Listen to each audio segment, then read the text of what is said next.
¿Cuándo conociste a Faustino Quedesco y en qué circunstancias?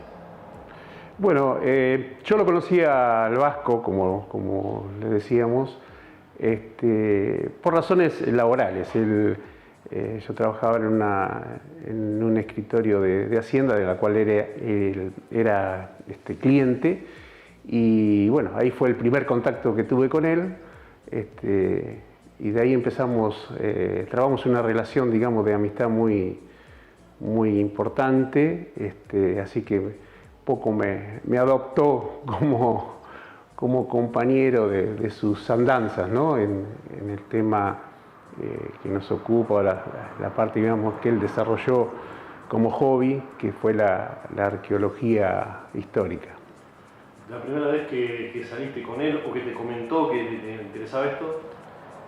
Bueno, fue en esa época, creo que fue en 1977, 1978, siendo bastante joven yo, él me comentó cuál era qué le gustaba hacer, lo que hacía, porque ya salía él solo a los cascos de estancias viejos, recopilando, digamos así, la historia de esos lugares, y de buscar sitios arqueológicos, de sitios ocupados por aborígenes, ¿no es cierto?, que estuvieron por esta zona.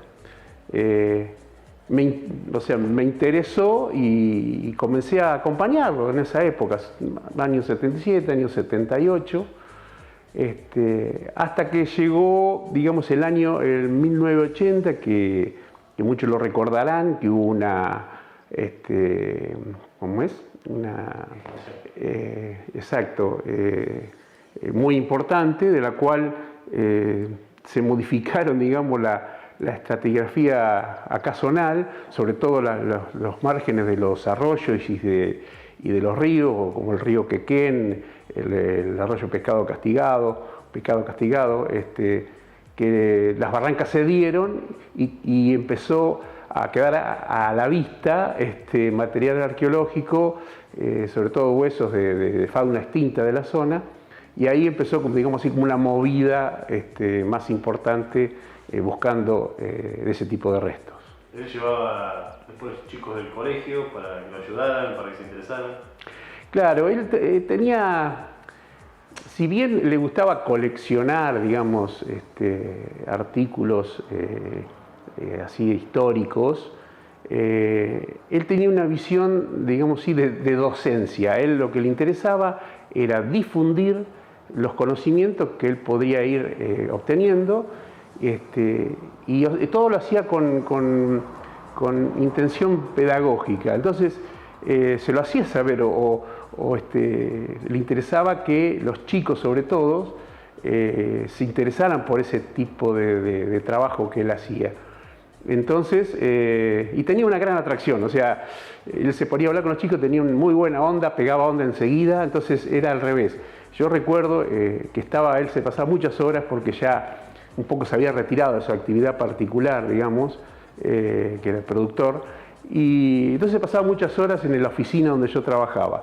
Y venían los chicos a verlo a él, le traían piedritas, le traían fragmentos de huesos que habían encontrado o en la playa o en el campo de los padres, todo a consultarlo a él. Y él ahí aprovechaba, les daba una pequeña charla, le explicaba qué era lo que habían traído, y ya los invitaba para el fin de semana, que era muy común, y bueno, son recuerdos hermosos, de llevarnos en su auto, un Ford Falcon en esa época, nuevito, en 1980, cargarnos a todos, 5 o 6 chicos, y salir a recorrer las lagunas, los arroyos, e inclusive un poquito después, cuando bajó, se estabilizó el agua en el arroyo, en el Pescado Castigado, ¿no?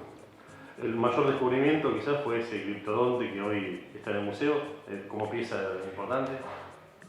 Sí, la más, en sí es la más emblemática o la que más visualmente llama la atención por el hecho de su tamaño, ¿no?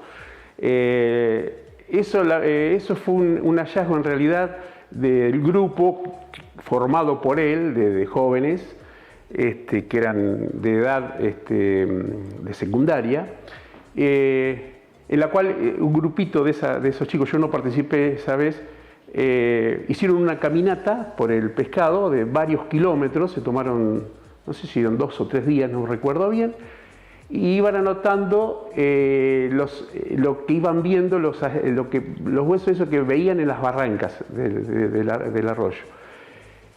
Vieron un fragmento de caparazón, una parte, y bueno, llamó la atención. Cuando vinieron, hicieron después de esa caminata, la comentaron. Quiero recordar que ya en esa época el vasco no vivía, fue posterior al año 1983 que él falleció en marzo. Bueno, comentaron eso y quedamos en ir ya específicamente a ese lugar donde tenían marcadito en el mapita casero, a ver de qué se trataba. Y bueno, fue así que fuimos, ahí ya participé de ahí en adelante yo también, y empezamos a excavar y nos encontramos con que era una caparazón completa, enterita, de un gliptodonte, inclusive tenía las caderas adheridas, pues se había muerto así panza arriba, por así decir, y estaban las caderas y la cola. La cabeza nunca la hallamos.